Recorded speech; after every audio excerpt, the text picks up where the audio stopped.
Feral Imp, one of the classic Yu-Gi-Oh monsters that really is nothing special. A level 4 Dark Fiend monster with 1300 attack and 1400 defense. It had been used in the original anime series especially early on because literally any monster was kind of usable during that time, but it never maintained the same relevance as other monsters with roughly the same stats used in the same deck, though it wasn't completely left out when it came to future rate trains or references that happened for those same other monsters. In the Japanese set Power of the Guardian and English Dark Crisis, we got Des Feral Imp, a level 4 Dark Reptile Flip Effect monster with 1600 attack and 1800 defense. Its effect on flip allows you to target one card in your graveyard and shuffle it into the deck.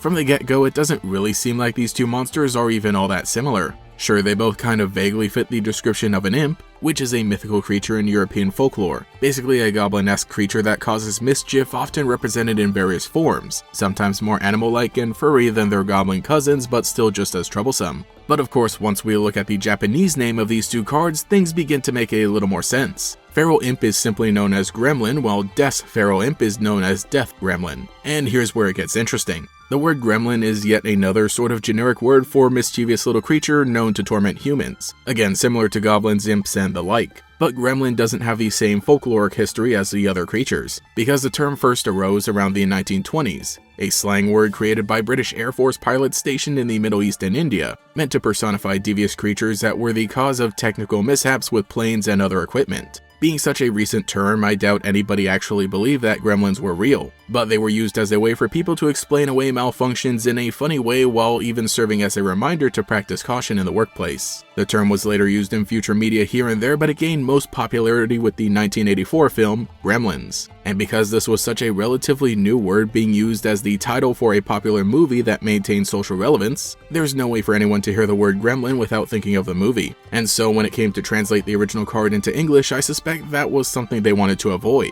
Even though Warner Brothers doesn't technically own the word, a potential legal battle could still arise with them claiming it's become synonymous with their brand and therefore a children's card game could potentially damage that. There could be a number of other reasons that the English translators chose to call it Feral Imp instead of Gremlin, because so many other early cards were given name changes that made no sense, but I'm almost certain that the threat of trademark infringement was the biggest factor. And that is so dumb.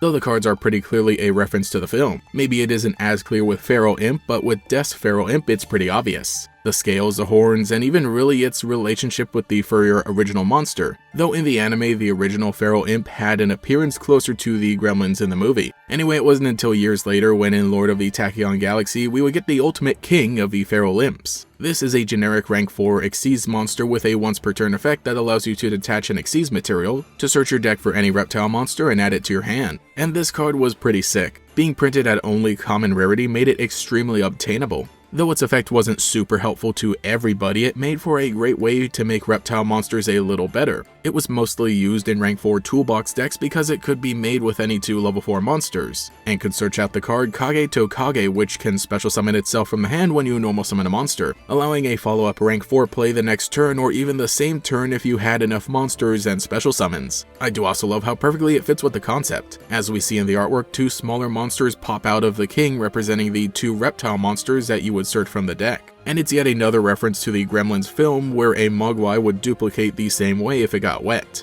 Oh, and of course King of the Feral Imp's Japanese name was originally King Gremlin, keeping up with the tradition.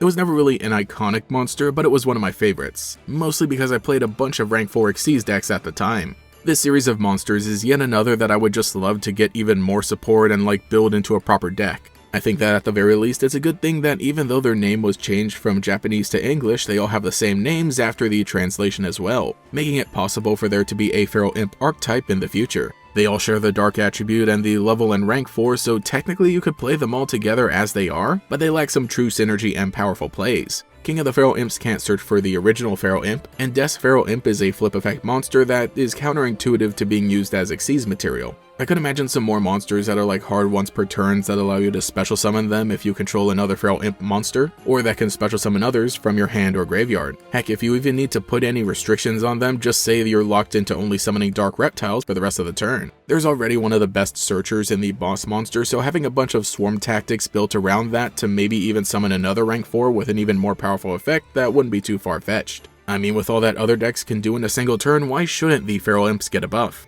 But let me know what you think about these guys in the comments. Like I said, I've just always loved the big boss monster, and I found them interesting. Though looking at the situation, I feel like we need to take back the word gremlin for the common man. So I guess you can call me Gremlin X. That actually kind of sucks. Well, maybe, maybe not. Don't do that. Just call me Gator X. So anyway, yeah, this has been Gator X. Thank you so much for watching, and I'll catch you all later.